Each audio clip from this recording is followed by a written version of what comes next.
Bahkan fisik yang belum sempurna seperti ini tidak mungkin bisa dipalsukan, karena Lucky Abraham bukanlah seseorang yang bisa ditekan oleh Rafael dengan pengaruhnya. Setelah Vano melihat bahwa Lucky yang melangkah maju, dia mengangguk setuju. Semua orang percaya pada keahlian medis Dr. Lucky. Jadi, saya yakin tidak ada yang keberatan dia melakukan pemeriksaan fisik. Tentu saja. Tidak mengherankan, tidak ada yang keberatan. Rafael dan Vania tidak berani menolak. Jika ini mengikuti alur sinetron biasa, Vania harus berpura-pura pingsan saat ini dan sejujurnya, dia telah memikirkannya tetapi dia tahu itu tidak akan berhasil, karena Lucky Abraham ada di sana. Kinan, wanita murahan itu telah membakar semua jembatan. Vania memelototi Kinan, hatinya meledak dengan keinginan untuk mencabik-cabiknya. Jika bukan karena Kinan, dia tidak akan mendarat dalam situasi tak berdaya ini. Kita tidak perlu merepotkan Dr. Lucky, aku hanya ingin menanyakan satu hal kepada istriku, kata Rafael sambil menatap Vania dengan pengertian. Vania, jujurlah padaku, apakah kamu menjebak Kinan? Vania tahu suaminya menjebaknya untuk jatuh. Itulah satu-satunya cara dia bisa mundur dengan aman. Dan dia tidak punya pilihan selain menerima pengaturan itu, karena dialah yang memicu semuanya. Air mata segera mengalir dari mata Vania saat dia meratap dalam kesedihan. Sayang, maafkan aku, tapi aku benar-benar tidak menyangka itu akan meledak dengan proporsi seperti itu. Aku iri pada kenyataan bahwa ayah hanya memiliki kakak di matanya. Jadi aku hanya ingin memberinya pelajaran kecil. Aku dengan tulus tidak bermaksud menyakitinya, aku hanya ingin seseorang memperhatikanku. Apa yang kamu lakukan? Rafael menatapnya dengan sangat tidak percaya seolah-olah ini benar-benar berita baginya. Akting ini. Kinan benar-benar ingin memberi mereka tepukan pelan lagi. Sayang, maafkan aku. Kak, maafkan aku. Ini salahku. Aku benar-benar minta maaf. Bisakah kamu memaafkanku?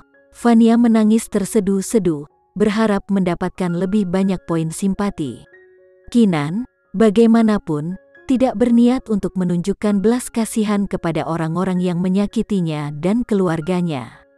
Sekarang dia mengakui kebenarannya. Tuan Perwira, Anda semua bebas membawanya pergi, katanya tanpa perasaan. Dengan riasan wajahnya yang hancur karena air mata, Vania mengangkat wajahnya dan memohon pada Kinan. Kak, aku tahu kesalahanku sekarang, bisakah kamu memaafkanku? Setidaknya lakukan itu demi ayah. Tutup. Kinan menyela dengan tegas. Vania, nomor 1, kamu bukan putri ayahku, dan meskipun demikian, dia selalu mencintaimu seperti kamu adalah anaknya sendiri. Jadi, jangan berani-berani menyebut namanya karena, sampai hari ini aku masih memiliki kecurigaanku tentang kematiannya yang tiba-tiba, dan bagaimana warisannya secara alami jatuh ke tanganmu dan ibumu. Ini adalah bom lain yang mengejutkan orang banyak. Kinan baru saja mengungkap kebenaran di balik kehamilan Vania, sehingga ada beban tambahan di balik tuduhannya. Bisakah Vania benar-benar cukup kejam untuk membunuh ayahnya sendiri? Tiba-tiba, ada kehati-hatian dalam cara orang banyak memandang Vania. Tidak peduli kebenarannya, tuduhan itu akan menghantui reputasinya selamanya. Vania menatap Kinan dengan mata terbelalak, wajahnya benar-benar kehabisan darah. Dia benar-benar tidak berharap Kinan menjatuhkan sesuatu seperti itu di depan umum. Kapan dia menjadi begitu kejam? Kinan, beraninya kau melibatkanku, aku tidak ada hubungannya dengan kematian ayah. Aku tidak bersalah. Apakah aku mengatakan kamu tidak? Kinan menjawab sambil tersenyum. Dia menoleh ke polisi dan berkata, Tuan, bisakah Anda membawa orang yang bersalah ini pergi? Para polisi bingung tetapi pada akhirnya, mereka tidak punya pilihan selain memerintahkan. Nona Vania, bisakah Anda mengikuti kami? Vania ingin berjuang lagi tetapi Rafael menyelanya. Sayang, aku tidak peduli apakah kamu benar atau salah. Aku akan menyewa pengacara terbaik untuk mewakilimu. Jadi jangan khawatir, tidak peduli bagaimana orang lain memandangmu, kamu akan selalu menjadi yang terbaik di hatiku. Aku mencintaimu. Pernyataan yang begitu mengharukan. Beberapa wanita sederhana di antara kerumunan sangat tersentuh oleh tampilan cinta Rafael yang terbuka. Kesan yang mereka miliki tentang Vania sangat melunak. Tentu saja, tindakan kecil Rafael tidak bisa menipu semua orang. Kinan telah mengeraskan hatinya menghadapi hama ini, jadi tidak peduli seberapa keras Vania menangis, atau seberapa besar pernyataan cinta Rafael, dia tetap tidak tergerak. Vania tahu ini adalah yang terbaik yang akan dia keluarkan dari situasi ini. Sudah waktunya untuk pergi, tetap dengan keras kepala hanya akan membuat lebih banyak rasa malu.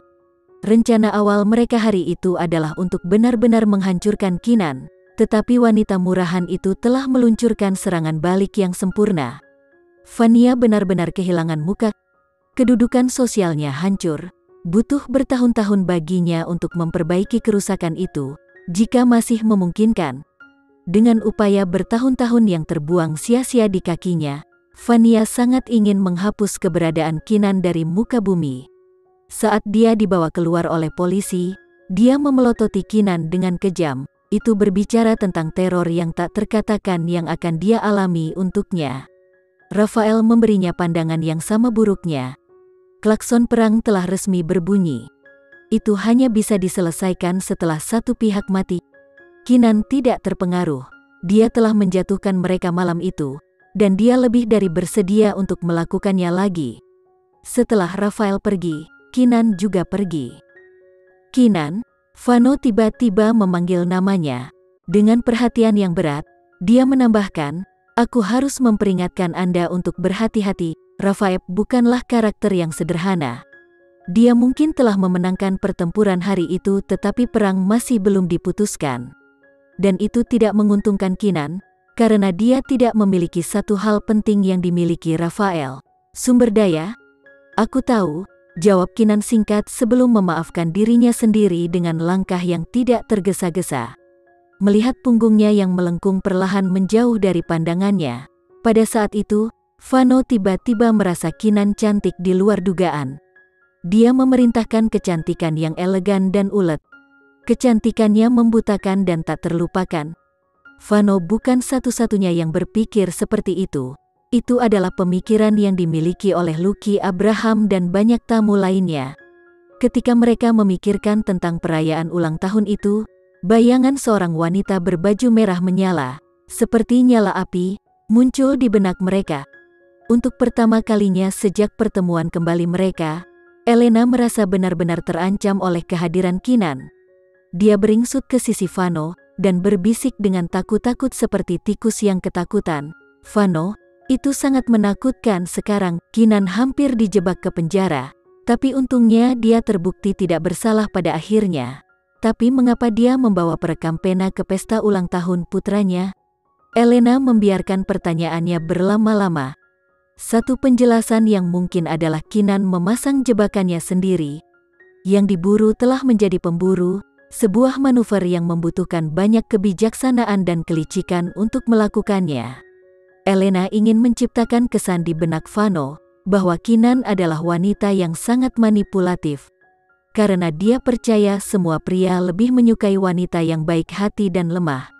Vano memandangnya dan berkata tanpa minat, "Itu tidak ada hubungannya denganku." Jadi bagaimana jika Kinan benar-benar memasang jebakan untuk Vania? Dia tidak peduli. Bahkan, dia sangat terkesan bahwa dia melakukannya. Elena diam-diam senang. Dia pikir yang disebutkan Vano mengacu pada Kinan, karena Kinan tidak ada hubungannya dengan dia. Dia yakin Vano tidak tertarik pada Kinan, karena dia tahu dia tidak tertarik pada wanita manapun, alih-alih mengkhawatirkan bagaimana ketidakpedulian Vano terhadap persahabatan wanita akan mempengaruhi dirinya. Anehnya, Elena merasa nyaman. Dia memendam pola pikir yang agak bengkok. Dia lebih suka Vano tidak tertarik pada semua wanita, termasuk dirinya sendiri, daripada membuatnya jatuh cinta dengan wanita lain. Itu adalah sikap, jika saya tidak bisa memilikinya, tidak ada yang bisa. Senja telah turun ketika Kinan melangkah keluar dari hotel. Gavin mengemudi dengan cepat dan membukakan pintu untuknya.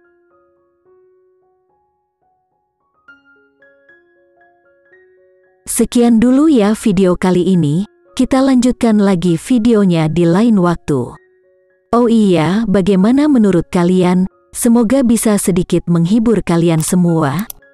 Untuk teman-teman yang baru nonton, jangan lupa subscribe ya, hehehe.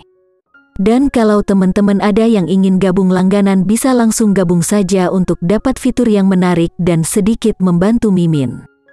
Terima kasih banyak sudah menonton, sampai jumpa lagi, bye.